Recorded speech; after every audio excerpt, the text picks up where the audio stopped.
Hey everyone, welcome to Live with DJ Rossstar. Today is Monday. It's December 1, 2025. Today on the show, we're going to talk to My Side of Paradise. If you're watching live and you have questions for the band, you can post them in the chat below. Now check it out. This show is on live twice a week, every week. We'll be back here on Wednesday with Forever Came Calling at 2 o'clock Central Time. I'm here in Austin, Texas. I'm on my porch. It's finally cold, so I might have to move the show indoors after this week, but we will worry about that after the interview. And now, the moment you're waiting for, we're going to talk to My Side of Paradise any moment now. While we're waiting for them to show up, I will let you know if you are in a band or you just really love a band and you want to submit them for the show, please message me in the DMs. I listen to everything, and if I think it's a solid fit, I will have you on the show. Now we're waiting for My Side of Paradise. They just logged on. Let's get it going.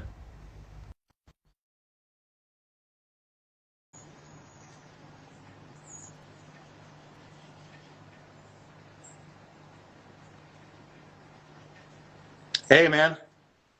What's up? How you doing? Let me make it a little louder up here. Hold on. I thought I had the volume blasting. There we go. What's up, buddy? Hey, man. Good afternoon to you. Yes, it is now the afternoon officially. Yeah, thanks for having us on, man. I really appreciate it. It's Yeah. it's a little crazy during the holiday weekends with my family. We're always doing stuff like literally till Sunday. So appreciate you having me on. Right, first thing this week. Do they take the band seriously at this point? Yeah, they actually were listening to some of our music like at the holidays. So yeah, I guess it's pretty cool. How honest are they? Are they the parents that will tell you everything is great, or will they tell you, hey, this song is not that great? As your parents, I think you should Well, do this. Well, I guess it depends on who you ask. Usually, my parents are just like, "Cool," but it's usually my cousins that are around the same age. They're like, "This is good." So, but yeah, it's just funny because we all have like kids now too. So we have like certain songs that they like to play to the kids and stuff like that. So it's kind of cool seeing the next generation and everyone getting happy around the holidays around your music. What kind of music are your kids listening to? Dude, my kid, I'm not even kidding. He really likes Falling in Reverse. Okay, that could be good or bad. It depends on how you look at it. Yeah, it's not very kid friendly, but he doesn't say the curse words. He now replaces the bad words with like tooting or something like that. Do they have like a version you can get on the internet if you're like a child where there's no cursing or falling in reverse? I wouldn't imagine that Ronnie Radke would do do a non cursing versions, but I haven't seen it if it exists. But yeah, I'll tell you. I'll tell you why. I have Apple Music, and every so often they'll take off like the trilogy from Green Day, and then they'll put it back on. But sometimes I don't realize I'm adding the censored version, and it's just so lame. Just having them. Oh yeah, Then I have to yeah. go Every once in back a while, and delete it and re-add the correct album. yeah, I hear you. Yeah, and every once in a while that sneaks in. I'm like, wait a minute, there's supposed to be a hard R here, hard F right here. So are you actively writing music where there are no swears, or you're going to do whatever the blank you feel is necessary? Yeah, I don't think we really hold off necessarily for any reason, but yeah, it's funny. I'm actually struggling with a song that I'm writing right now because it really needs a curse word in it, Which and it's word is like it? Which word do you think it needs? well, it's either going to be fucking or it's going to be goddamn, and Okay. it's like yeah. So I don't know which one I'm going to use, but I'm like, is there a way to get away from both? But it's like there's not really. So I'm trying to figure out which one I'm going to do. It's probably Can going to be you goddamn, but can you you give know. me the line? Can you give me the lyric? I could. It'd be a exclusive I break like here that. for a Well, for a song or two. we got people watching, so why don't you just give it to them and then tell them both ways, and we'll see which one they like better. Yeah, okay. So the song is called I didn't well, I don't know what the song's gonna be called yet, but it's about not learning any lessons, like when you when you fuck up. Yeah. And the hook is gonna be I didn't learn a goddamn thing. Or I didn't learn a fucking thing. So Huh. let's see what the audience thinks about that. Depends on how you're gonna sing it though. What's the melody sound like? Well, right now it's like I didn't learn a goddamn thing. Okay, or Yeah. that Maybe might I be didn't better. learn a fucking thing. I see. I feel Uh, like that's a little bit more clumsy, I because think you're kind of goddamn. I think goddamn sounds better. Yeah. Yeah, me too. That's what I'm What do you leaning guys towards. What do you guys think at home? This is the exact reason I do a live show. We want to know your opinions. Alex Nuno says, "God damn." There we go. We know that Yeah, one. I yeah. mean, See, yeah, Ivan the Musical says, "God damn." Yeah. So I think that's the winner. hey, lunch break. Let's go. Hell yeah. Goddamn Yeah, hits see, harder. Jason I Knott says goddamn hits harder. And all three people who wrote your yeah. musicians, and they all think goddamn. Thanks everyone. Yeah, I appreciate it. That's kind of what I was leaning towards anyway. But with my religious background, I'm like, do I want to say goddamn? Oh. especially because I have a kid and we're trying to tell him not to say that shit. Yeah, but So it's like not the same meaning. You can tell him that, it's not no, I know. Like I said, that's one of musicians wrestling with. I wouldn't have thought twice about it a couple years ago, but now I'm like, he's gonna sing this stuff. I get it. Do you have any songs already that have the word goddamn in it, or this would be number one? No, I don't think I've ever written a song with goddamn in it. Okay. But yeah, I'm continuously. I like to change. I mean, I'm not sure if you've seen any other stuff that we've done, I've checked but out the four songs, yeah. yeah, I mean, I've talked about this in other interviews before, but like, I just like how I like to write lyrics is kind of like find a new angle. I feel like there's like a lot of songs they're just kind of like rinsed and repeated of the same kind of thing. So Yeah, I of like to course. find different things. Like I wrote "Lost in Angeles," which is obviously very very tongue in cheek. Talking shit about clout culture and things like that. And I wrote All My Exes, which is the latest release that we had, because like everyone's like, fuck my ex, they're awful, and then mine's like, I was the problem. Yeah. And you don't really hear a lot of songs like that, maybe any songs like that are like more self-aware than the Taylor Swift versions. I always like to talk about those because she's just like, for some reason, all of Taylor Swift's ex, they were the problem, not her. I Yeah. mean, at a certain point, you got to be like, well, I feel you. And it's good that you explained that because your new song is not actually a George Strait cover. I was a little unsure before no, I said it the first yeah, time. I thought it may have been. yeah. It's not the George Strait classic. It is your own All My Exes. Right, right. Yeah, no, it's funny. When we were talking about the title, that was one of the things we went back and forth with. Like, okay, well, like, do we call it All My Exes? Do we call it Exes? Do we just say like All My Exes are amazing? Just and I don't know why we kind of like just landed back on All My Exes, but I think it's interesting because people like you and maybe others have some sort of preconceived notion about what the song's about. It's like All My Exes. Oh, it's probably another song about talking shit about their exes, or it's Yeah. a George Strait cover or whatever. And I think it's because we haven't like spelled it out completely in the title. I think it kind of leaves people like pleasantly surprised, like, oh, this is something kind of different. So yeah, it's kind of. Who knows if that was the right move, but yeah, we kept it All My Exes. And I will let you guys know that your version is EXES, whereas the George Strait country song is EX apostrophe S. So it's not really exactly the same title. There you go. I didn't even realize that. So okay. Yeah, I now looked that up on now I'll use that. because I went to look up it on Apple Music and I already have all the George Strait songs, so that mine was already on there. So it's completely Yeah. different. Perfect. Yeah, I think mine is more grammatically correct. I don't think it would be possessive S on X's for his song either, but I'll Yeah, take that we're different unless, now. unless they're just leaving out the E like Guns and Roses. Yeah, I yeah, feel like I maybe. feel like at that point, why would you put an apostrophe just for one letter? Seems Sure. kind of weird. It's okay. It differentiates ourselves, so I'll take it. Well, I'm But here. those. I'm here in Texas, so I don't want to say anything else because George might come here and get me. Yeah, right. I was like, yeah, the country guys are maybe known for their grammar skills, maybe as much. So that's fine. So let's talk about. Well, I was going to say let's talk about next year, but I heard a rumor that you're already going to Hawaii in a few days. So your year is still going strong. You're still doing some stuff. Oh yeah, no, it's funny. We're actually going to the bitter end. We're playing. So we have two projects. I know that you're aware of that, but Yeah. yeah, we're going to Hawaii this weekend with Emo Kids.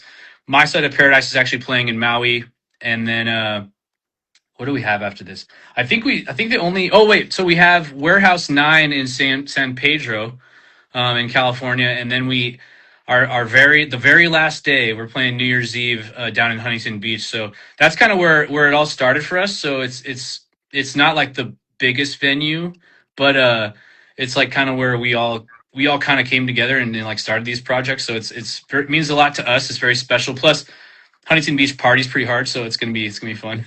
So where is that show? It sounds really cool already. Huntington Beach, California. No, but where Yeah. is it though? Oh, sorry. Yeah, Cruisers, Huntington Beach. Okay, I've never been there. Is it a bar? I've never heard of that. Yeah, it's a kind of like a pizza. I mean that they call it a grill bar, and it's funny. It's Cruiser's Grill Bar, and I always used to be like, oh, it's Cruiser's Bar and Grill or whatever. And like the owner, who I'm really friends with, he's like, no, it's Bar Grill. I'm like, I okay. get it. Who are you playing with that show? Is it a whole stacked lineup or just you're going on at midnight? No, Or are you not playing at midnight? no, we'll be playing. We're gonna probably be playing like over midnight. So like we'll probably take a break in the middle of a song and do the countdown or whatever. Nice. And but we usually play with DJ Osh. He tours with us around the country. He's one of the most unique emo DJs I think you can say, because he does mashups to like Okay. emo songs, but also like pop songs. So like one, he does like a ludicrous mashup with like Goldfinger Superman. That's cool. And like he has one like Eminem with like red jumpsuit apparatus. It's like it's crazy. I mean, honestly, he's got his own thing going, but he's a really good friend of ours. He's also from Huntington Beach, so we all have a lot of fun playing together. And we're like, of course, he's kind of like a minor celebrity in Huntington Beach, so we're like, we got to have him on the show. Funny enough, he was actually, apparently he was going to be booked to go to Australia. Like someone Wow. saw him play and they're like, well, we're going to fly you out here and have you play a show on New Year's Eve. He's like, great. And he's like, I think he was like bummed he had to tell us, but also not bummed because he was going to Australia. We're like, all of us were like, dude, that's awesome. You should totally go. And we're Yeah. jealous. And then it fell through, so he's now back on it. But Yeah, he it's had to come crawling back to you. Hey, look, can I still play the show? yeah. I mean, I think I don't know exactly what happened, but we're like, wow, that's crazy. They're gonna fly you out and like stay in a hotel, and maybe the people that were actually gonna do that, maybe they finally like looked into costs and like, maybe not. Might But be a little bit, or maybe they're flying in and they're going to come to your show. there you go. There you Who go. knows? Well, that's cool. Is he strictly just an emo mashup DJ, or only when he goes on the road with you? I mean, he does like Taylor Swift nights. Okay. He might do some open format, but honestly, it's like I would say 80% emo DJing, and then maybe 15% Swift nights, and then 5% like other. But he does like weddings and stuff. Like he'll do weddings. But if you check him out at Osh Emo Viking on Instagram, like you'll see he's pretty he's pretty all in on emo. He looks like an emo Viking, literally. I like the name. I can't. I'm going to go look it up immediately. Osh Emo Viking. I think it's osh.emo.viking. It's funny because he's gone through a couple different names. He's like a huge wrestling fan, and I think at first it was like House of Osh.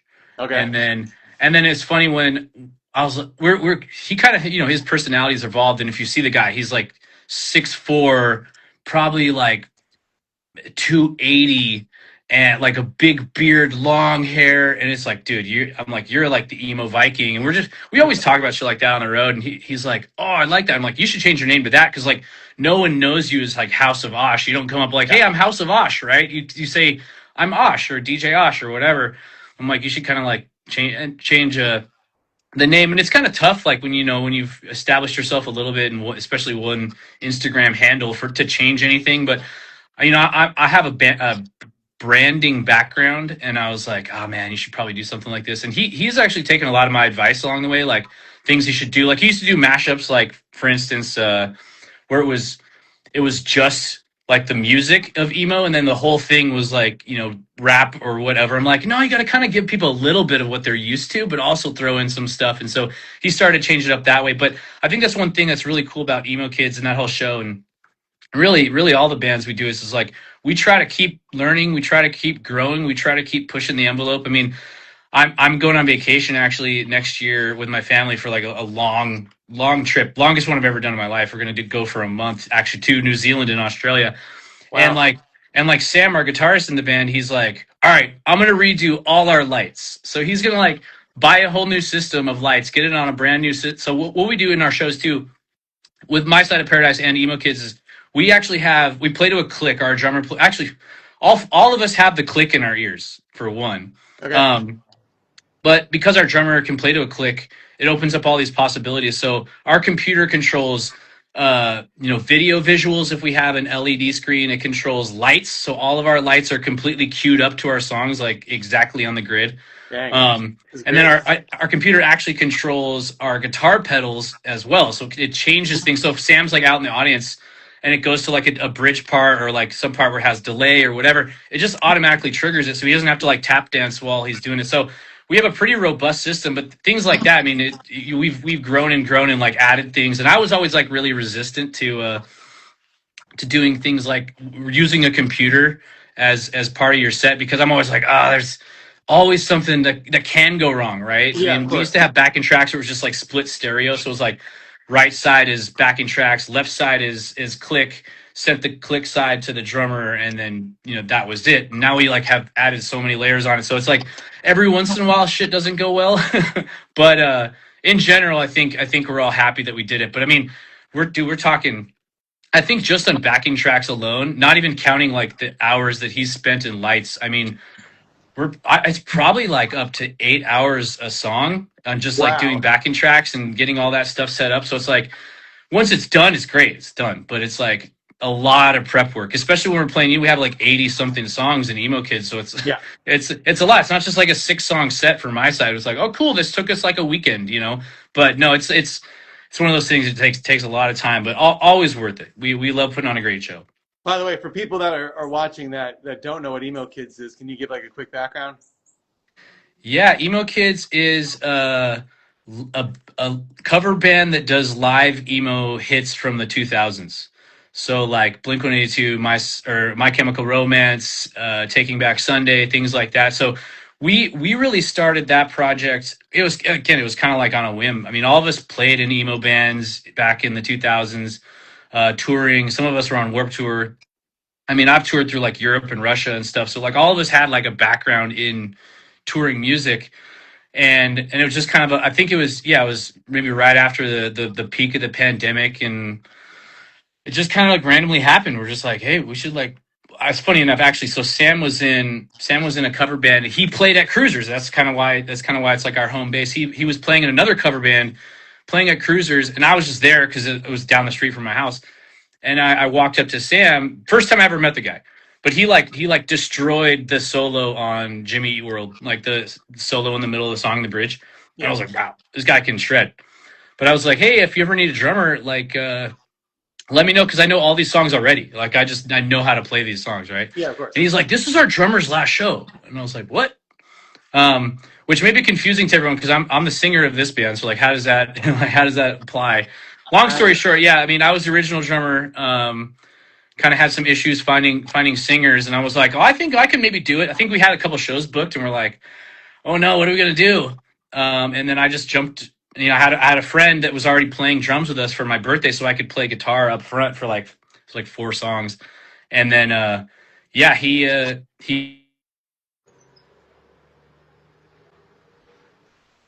All right.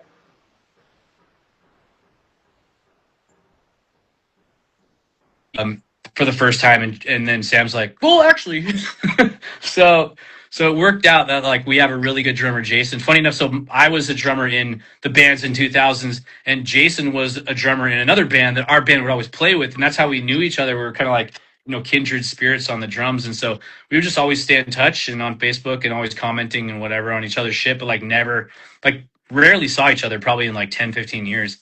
But then I was like, hey, you still playing drums? And he's like, yeah. And then it's funny, we joke about it now because we're playing like, to 3,000 people in San Diego. We're playing, we're going to Hawaii, all expenses paid.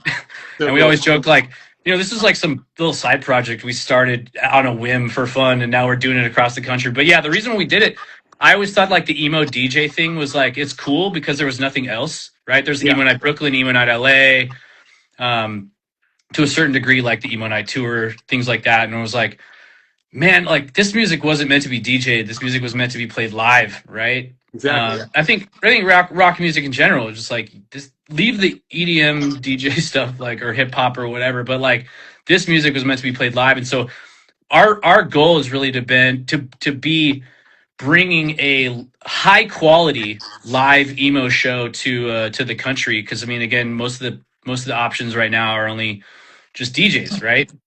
And I think that's one of the hard things we always have to deal with, right? Is I think when you hear like cover band or something like that, I think most people get like a thought in their head like what they're gonna see, like, oh, they're gonna be like a band that's technically playing it correct, but like missing all the all the details and no backing tracks, and like it's gonna be okay, right? Yeah, I yeah. think that's what most people think, and like we like I said, we spend a shit ton of time on our backing tracks, and we try to like elevate every single part of it. Like we hold ourselves to a high degree. I mean, there's 4 drummers in our band, and so if Jason messes up a fill or even a snare hit, we have this fun game. We like turn around and look, like shoot him a look. We're like, dude, and it's fun. I mean we keep score too. Like all of us are really good musicians. So like if someone fucks up, we like do this thing where we're like notch. You're like, gotcha, bitch. And so I think it's we're not ever like too serious about it, but I think in a subtle way it does keep us really in tune with just trying to be album perfect. So we all the drum fills that you love from the album, right? All the harmonies that you love from the album, all the energy that you expect to see at a show like this too. I think we do a really good job of delivering that. And I think that's why we've grown so quickly. I mean, not only the branding side of it that I've had, because of my career, but also just having we're really kind of the all-star team of all the bands that we had in the 2000s, and That's awesome. it's been a lot of fun to see. And then so I mean, going back to My Side of Paradise, I know we're kind of mostly talking about that, but I don't think a lot of us ever thought we'd be writing original music again. And it just we would be touring in Indianapolis or Ohio or North Carolina or Pennsylvania, whatever, and just all the time after shows, people super appreciative of the emo night because it's just so much fun. And we always say like emo kid shows we're not the show, like the room is the show. Yeah. Because we didn't write these songs. These are our songs just as much as they're your songs. We just like try to bring them to people in a way that they haven't really gotten to hear in a long time. So it's super humbling. But after shows, people are like, "Yeah, do you guys have any like your own music?" And we're like, "No, we're That's just a cool. cover." That's really like flattering that they wanted to hear your own music though. It's nice. Yeah, no, it was. So I mean, we kind of started hearing it enough, and we're like, "Well, should we?" And so yeah, like last year, I think it was almost like a year and a month ago, probably 13 months ago, where like we did a writing session in Joshua Tree, and Awesome. yeah, if your fans aren't familiar with Joshua Tree, it's like a desert in like high desert California, where it's like there's nothing around really. So we got an Airbnb with this awesome backyard and pool and fire pit and hammocks and stuff like that, and we just wrote all weekend. And we came away with all the songs that you have on our Spotify right now that you can check out. But we actually just wrote this past weekend too, not Thanksgiving weekend, but the weekend before that. We got a cabin up in Crestline, which is up by like Arrowhead, so in the mountains. Yeah, you're going to all the best spots. Yeah. So we're like, we could go to Joshua Tree again, but we're kind of like, oh, let's just keep kind of moving around. And for Joshua Tree, that was our first time doing it, and we had our acoustic drum set and mic'd everything, right? But even in Joshua Tree, I mean, especially in the desert, like that sound is traveling. Yeah. So we could only play till 10 o'clock. So we'd have to like wake up early, right? Be done at 10 o'clock. But Sam just got an electric drum set. So we huck this thing up the stairs and we set up in the living room just like we would in Joshua Tree. But because it's an electric drum set, it's virtually silent, especially from the outside, right? So we could jam at all hours of the night. So it was super cool. But yeah, we actually have we actually wrote 2 demos before going into it, but then we have 5 new ones. So that's 7, and then we have like 2 halves, I would say, like the start of a few. But yeah, I mean, last time we walked out with 5, and now we have 7 plus. So that's good. That's good. Hopefully we can, we're gonna start polishing up the demos, finishing vocals and stuff, but hopefully we'll be back in the studio early next year. We'll see. Our schedules are pretty crazy with emo kids though, so we got to find our loose weekends here and there. That's a good problem to have, that you're so busy playing music, not doing something boring, huh? Yeah. I mean, it's funny we talk about that. Like because emo kids is such a big part of our DNA, and like Yeah. we love it, right? And then, now that we got My Side of Paradise kicking off and doing fun things, doing big things, and growing, it's like, well, at a certain point, the touring schedule is going to conflict pretty good. So we're trying to figure out. I mean, again, this will be a good problem to have, like you said, but we're Just going open up for yourself, right? What's that? Why can't you just open up for yourself? That's too tiring.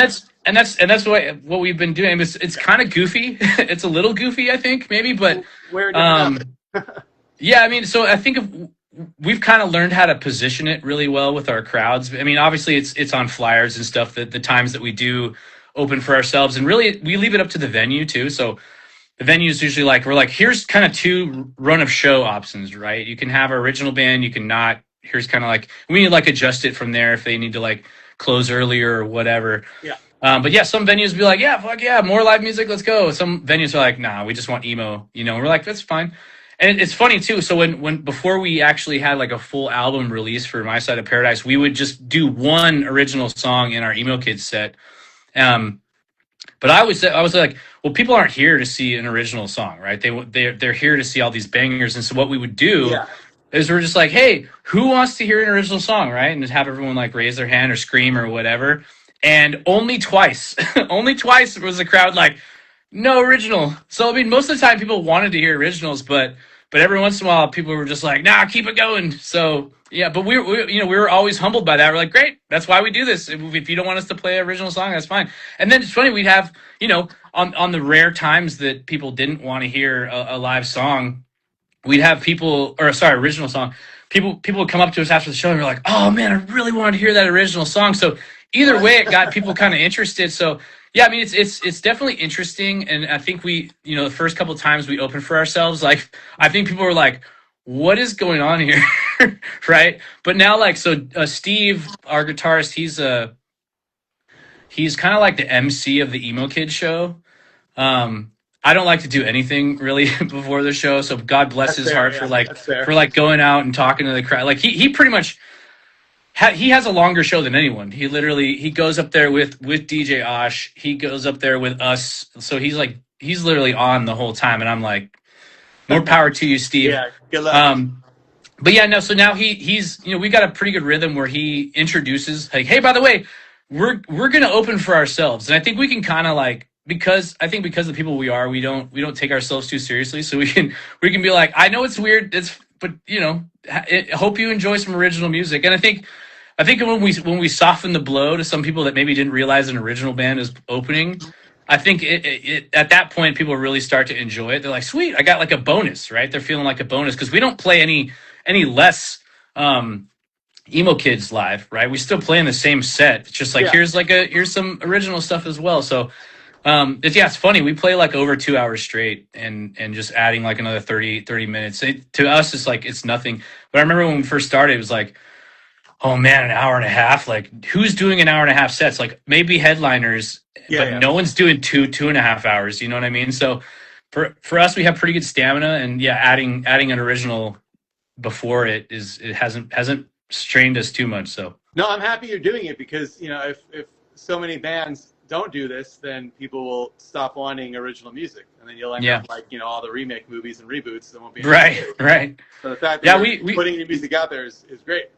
Yeah, man, I appreciate it, and it's a lot of thanks to people like you that are such influences in the culture, and like I said, really appreciate you having us on. But yeah, it's people like you, people like our fans that are so appreciative of it. That's why we do it. I mean, we don't make a terrible amount of money by any means doing this. I mean, obviously at some point we're hoping that we all can make more, but I mean, we started this thing, and luckily I think again the rest of the guys in the band, I was like, hey, all right, so we could be like most bands and like take whatever our cut is from every show and maybe like save a small percentage for the band.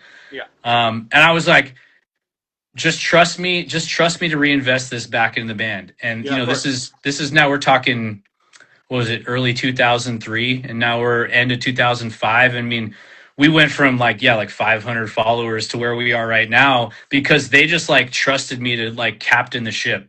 And so we'll every once in a while we'll do some payouts to everyone, right? A couple $100 here and there, but for the most part, we reinvest back in the band. I mean, Emo Kids specifically too is funding My Side of Paradise. And if I don't know if you've been in a band before, most of the people I know, you mentioned a lot of your followers here Yeah, a lot are of my in bands. followers. Yeah, Dude, like we don't spend a dime out of our pockets on My Side of Paradise, which is unheard that's of. cool. So That's really because cool. we have Emo Kids, we just reinvest all that right back into My Side of Paradise and Emo Kids. And I think maybe some people out there. I mean, I know that there's a lot of cover bands that they would like be like, what? Like, no way, we would never do that. We're building a brand here, right? We're going across the country. I mean, flights are not cheap. Rental vans are not cheap. Gas is not cheap. Airport parking is not cheap. And with Emo Kids, we only play Friday, Saturday nights because it's like a party band experience. I mean, we used to play like we dabble in some Wednesdays and Thursdays, but at the end of the day, it was like I think our demographic doesn't go out on weeknights, especially to something like that. Like maybe they'll like, oh, like A Day to Remember's in town. They're not going to be in town any other time. So Yeah, you got even if it's a Tuesday, I'm going to see A Day to Remember. But if it's like an emo night, right? If it's like a party night, it's like, okay, I'm doing that Friday, Saturday nights. And I mean, even Emo Night Brooklyn, Emo Night LA, all them, they all do just Friday, Saturday. So that's what we do with Emo Kids. We just fly out whatever day. So it's funny, we're actually flying out early just because it's Hawaii, and Sam has a buddy out there. We do like some barbecuing with. But yeah, we nice. fly out usually just as far out as we can. So like if we have a show Friday, we'll even do a red eye on Thursday, right? Just land, go right to our hotel, check in, go right to the venue, play a show, drive to the next venue, play a show, drive back to the airport, load everything back in. We have like 14 checked bags, so it's like pretty gnarly. But yeah, I don't think a lot of bands are doing that. I mean, because it's not easy. It's not terribly cost efficient either. But like again, I think it just speaks to everyone in the band. Like we love this music, we love this genre, we love meeting people. And it's just been a great experience. And like I said, I'm grateful that the rest of the band has just been like giving me the reins and the trust, and everyone's Yeah. kind of like accepting that. Hey, if we make money, great, but we're doing this because for the love of the game, really. So it's really interesting to see Emo Kids grow, but also like My Side of Paradise from that, and how they all kind of intertwine. And it's funny because I was talking to our manager about this. I'm like, well, like how much do we talk about Emo Kids and how much do we talk about My Side of Paradise? Do we like keep them separate? And I mean, the more we do like interviews like this, the more we talk to anyone. It's like Emo Kids is such an integral part of the My Side of Paradise DNA. I mean, even to like, I mean, obviously you've heard our songs on Spotify, but like as we're writing new songs and things like that, we're like, man, we don't even. I mean, you asked me a question earlier, like, do we limit how we write, just like for curse words or whatever? Yeah. And it's like we've kind of the realization that it's like, let's just write what feels good. It doesn't have to be like, all right, we're metalcore or we're emo or we're Midwest emo, we're pop punk. We're just like, if we're feeling it, we're doing it. And so I think because we have Emo Kids, we have such a range, right? We're playing like all the small things to like even as hard as Slipknot sometimes, So, well, I mean, I think in our band too, most of us really like the heavier stuff, and so when it gets to the heavier section in the Emo Kids stuff, like we really shine. But we can crush anything, right? The poppy stuff, Stacy's mom. We're doing Stacy's mom sometimes, Yeah. and then we're playing fucking Bring Me the Horizon. So it's like, yeah, we're the same band that played that earlier. But yeah, it really shows in our songwriting too. I think we got a couple PR pieces written about us, and one of my favorite lines was like how My Side of Paradise blends the emo nostalgia with also looking towards the future and making something new. It's like Perfect. that's exactly what we're trying to do, right? Yeah. It's like we have all these influences. I mean, as we're writing, we're like, oh my god, that's so under oath, or that's so the starting line, or that's very dashboard. We even have like certain songs that we'll like in the demoing process, we'll just nickname certain things like Hawthorne Heights or whatever. So it's crazy just to see that how playing all this awesome music from the 2000s just like has to seep into My Side of Paradise. So it's definitely a unique thing maybe to us, to maybe that most bands don't really have, but it's also who knows if it's a good thing. I hope it is, but it's who we are. Well, Jen says that she loves that you're combining what you love. You're not sticking to one genre. People Yeah, are too thank you. obsessed with the genres. You're not. You'll do whatever you feel like doing. That's good. Yeah, I mean, I before I was doing this, I produce EDM music. Wow. Okay. I you could also look that up. I have a project I haven't touched it in a while, but it's called Drum Drop, and I would do live drums with EDM music. So it'd like add a layer of live performance with with the EDM side of it. So and then Steve was a rapper. He had his Wow. own rapping project.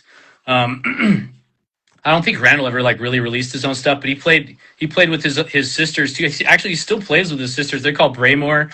So yeah, all of us just love it, man. We just love the music, and I think yeah, I was talking to Randall about this too. He's got a fiance and kid, and yeah, we're like very blessed with the ladies in our life that they let us do this because it's very stressful to them, especially with the young kids around when we're not. So I mean, I know that's not a story unique to us. And we're definitely hearing that from a lot of these other bands that we grew up with and love. Right? It's Sure. balancing family while you're on the road is tough, man. And I even tell this to Coley too. I'm like, well, like it could be worse. We're only really gone, Thursday to Sunday. Not Most bad. bands are like, I'll see you in a month or two. You know what I mean? So Or longer. Yeah. exactly. So yeah, but we've been super blessed with them. But yeah, same thing with the band. Everyone's such a great team player. Well, hey man, I'm gonna let you go, but let me know when you start a business class because I would love to take it. You really know what you're doing on the business side. It's really impressive. Well, I think I know a lot, but like I Thanks for said, telling. I think that's also one thing that people really need to do well is don't rest, right? Don't stop because you think you have something figured out. Because I mean, again, even just our backing track system, I think we Yeah. went through 4 systems, and we're gonna add another one, right? Or another lighting setup here soon. I think again, God bless Sam for that. But I'm like, I would never want to do program lights for another 80 songs like over again. He's But gonna do it because you guys yeah, know what you want to do. again, yeah, it just speaks to everyone and how everyone's so invested in this and how everyone just loves it. So it's a great group of guys to be with. I think it's probably my favorite band that I've ever been in, and it's the only time I've ever been a lead singer. So I love hearing that, man. Hey, if you make it down to Texas with either band, please let me know. I want to come watch all this. It sounds really cool. yeah, we've been to San Antonio, Houston, Austin, and Dallas. You Oh, and covered everything. You Brownsville. covered it all. Heck Yeah, yeah. we've been to Brownsville too. That was fun. We did like a beer fest down there. That was pretty fun. But That's right on the yeah, board. I didn't know they had music there, so it's cool to know. yeah. I mean, it was a beer fest, and I think yeah, they're just like hiring bands. But it was fun. Honestly, I think that's one cool thing about emo kids is that I think people that come to the shows, they're like, oh, I don't really know emo music, right? And then they come to the show and they're like, that was the most fun show I've ever been to because we Yeah. we throw in stuff like Lincoln Park, Papa Roach, Mr. Brightside, things that aren't typically emo, but we'll Emo kind of just weave it adjacent. in. Yeah, we call it an emo roller coaster, Sure. So, I but get yeah, it. I think that's what's really cool is we can kind of play to anyone because we have such a breadth. But yeah, I mean, so playing places like festivals where people are like, what is emo? They end up having a lot of fun. So yeah, well, like I said, we're pretty much a party band. We've kind of realized that even with the all ages shows, we're like they're cool and we love seeing like the glow in kids' eyes, right? Because Yeah. this is their intro to music, right? But like we love that, and like we love giving picks away and stickers and drumsticks and things like that. And like we're building core memories for these kids. We bring them up on stage and stuff like that for like I'm just a kid for like from Simple Plan. Awesome. But at the same time, like we're always like, oh man, we kind of have to like not curse as much and not tell dirty jokes on stage, and so it's a balance. I mean, we love the all ages shows, but I think we're definitely a party band. I think through and through. At least you get to do it both. Yeah, it's great. I think every once in a while to get to do the all ages shows, and it's weird. Like I feel like I'm not sure if it sometimes might restrict certain people from coming. Like, so let's say you're 18, 20, 21, right? And you're like, Sure. all ages show. I don't know if I want to do that, right? I'm not sure if it helps opening up to all ages. Sometimes I feel like it doesn't. If it takes I don't people think away, I but don't think that many people would feel like they couldn't go. I think yeah. you're in the right for having it be all ages. Yeah. Well, I think also too, it's funny. We, again, we do this cross country and we always have like security teams, like briefing with us before shows, or they email us like weeks leading up to it, and they're like, "All right, do we need like barricades? Do we? How much security do we need?" And we're like, "Dude, like everyone is so chill Yeah, at yeah. emo shows. Like I don't. There's never once. Actually, besides one fun story, which I'll tell you in a second, but there's never once where our crowd in any way is aggro, mean, anything. Like Good. everyone's so in the same spirit. Everyone's having a great time. You know, even when we have mosh pits, everyone's super polite, picking people up. Um, so yeah, it's funny. Like security teams will go after us after the shows. It's like you guys were like the easiest show to do security for. And we're like, yeah, I think it's That's because great. everyone's just there for the same reason. No one's like trying to be a dick or get belligerent. Or I guess some people get belligerent, but it's never really a huge huge issue. As long as everybody has a good time, that's all that matters. Oh yeah, yeah, So it's where, great. so where can they check out all the upcoming stuff? Anything they want to know, where should they go?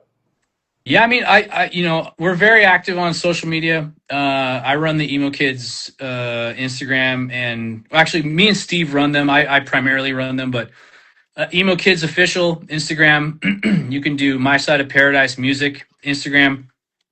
We also try to keep our name consistent, so it's like if you My Side of Paradise Music. If you search pretty much on any social platform, you're going to get the same thing. We keep our name the same. Same thing Good, with yeah. Emo Kids.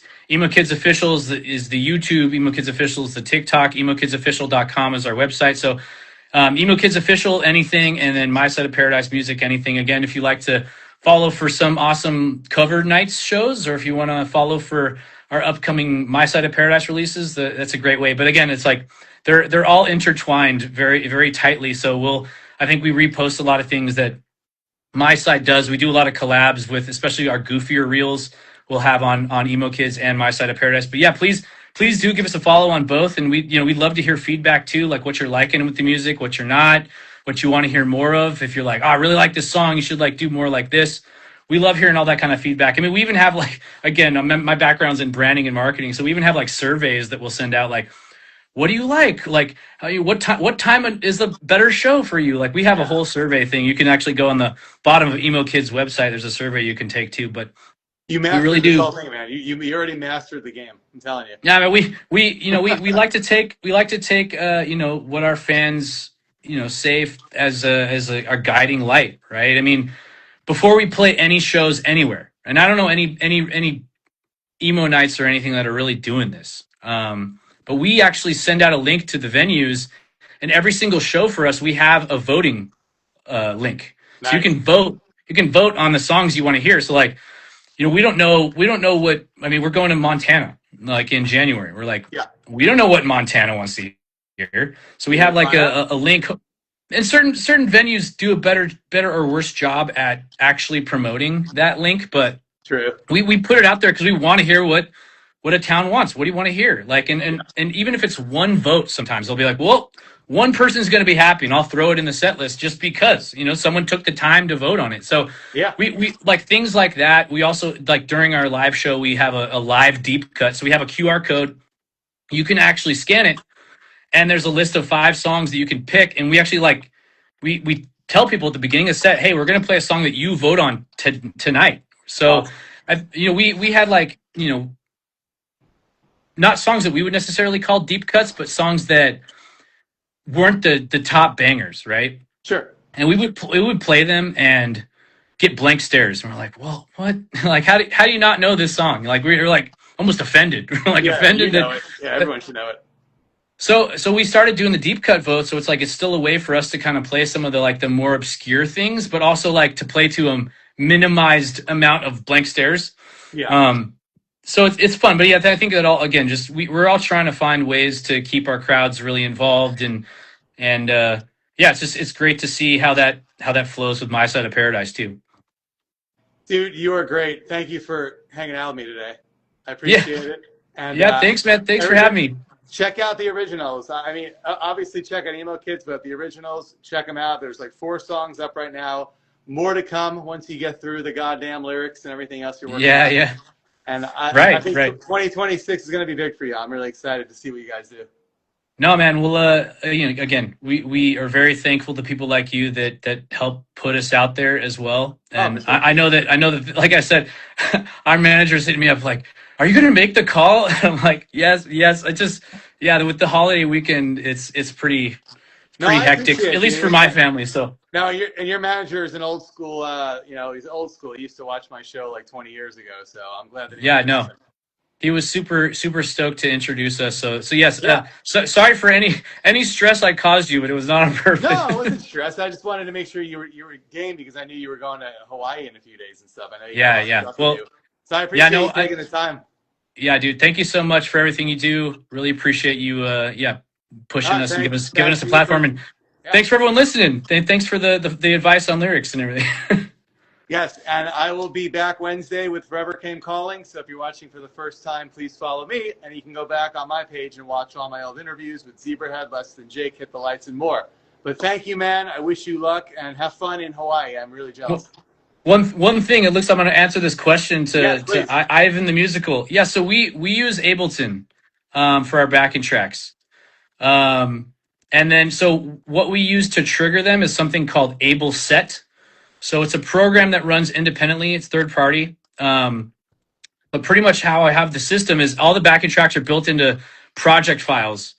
So each is a project file. Some people will like run a whole set on one project file, and that usually works for like for like My Side of Paradise, where it's like you play these 6 songs, right, and they're always in that order. You can really kind of build out automation and like music in between tracks and things like that. But especially with emo kids, we have 80, 90 songs we're talking about here. So Yeah. each track, or sorry, each backing track is its own project file.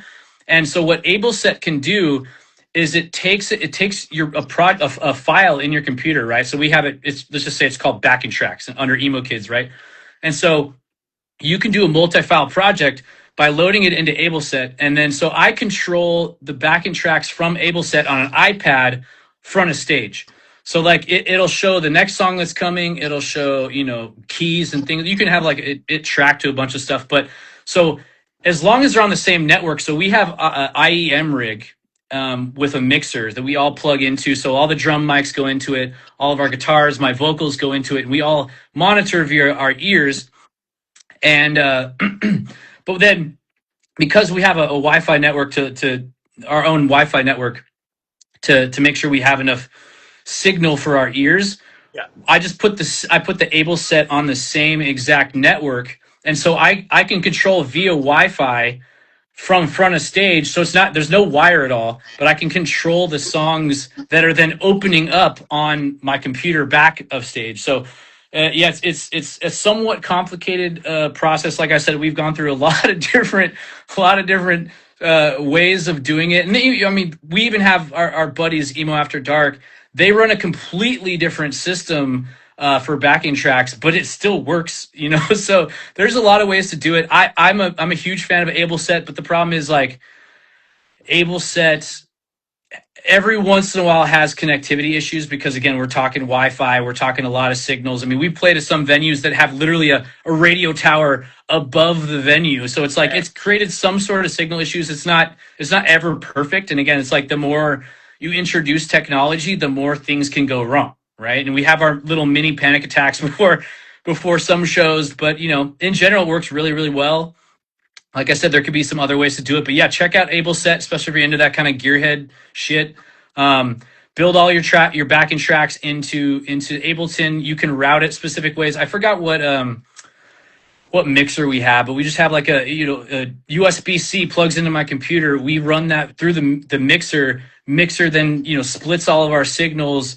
But then so for instance, I'll send out of Ableton. I'll send in like a the track 6 is, I think it's our backing guitars if we ever have any, right?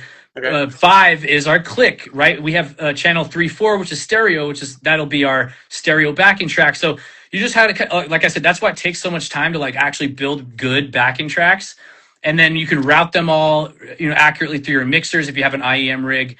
And then yeah, AbleSet was the one thing we're kind of looking at, and 2, like I think it's a little bit cheating, but when we have like 80, 90 songs, it's like my fine. iPad also doubles for like a karaoke machine, right? So like it'll actually scroll through the lyrics, and they're actually right on grid too. So I go in and I can add the lyrics through their system so that I'm watching that. You know, if I ever need to look down, because sometimes, you know, again, in these long sets, I'm like, shit, what verse are we on? And I'll look down and just say the first word, and I'm like, got it. You know what I mean? Awesome. So Yeah. I'm not sitting there reading it, but it's like it's a very helpful tool, especially when you're in, you know, all the adrenaline and whatever. But super cool system. I definitely recommend it. It's not foolproof, but I don't think really anything is. But I definitely recommend it. Yeah. So thanks for the question, Ivan. I know we're trying to wrap up here, but I wanted to help you I out. hope So that made sense, because to me it was like you were speaking another language. But I think Ivan will know what you're talking about. yeah, it's honestly it's funny. We realize we talk about things sometimes on stage. And we're like, nobody cares. Nobody knows what we're talking about. But I No, I mean, don't know. you know, I just have no idea, but I think Ivan does, so that's all that matters. That's why I'm here. yeah. I mean, I think that's. I mean, honestly, for the layman out there that don't really know what I was saying at all, it's just know that there's a lot of work that goes into putting on good shows, Yes. right? So And you're like doing we're you're built. doing the work. That's what they need to Yeah, know. we're building the backing tracks. We're getting all the lighting, you know, synced up and everything. It's a lot of work, and it's just because we love you guys. Hey man, thanks so much again. I really appreciate it, dude. Yeah, man. Thanks for having us on. Have fun. Everybody, thanks for watching. I'll see you next time. See you, man. Thanks. Bye.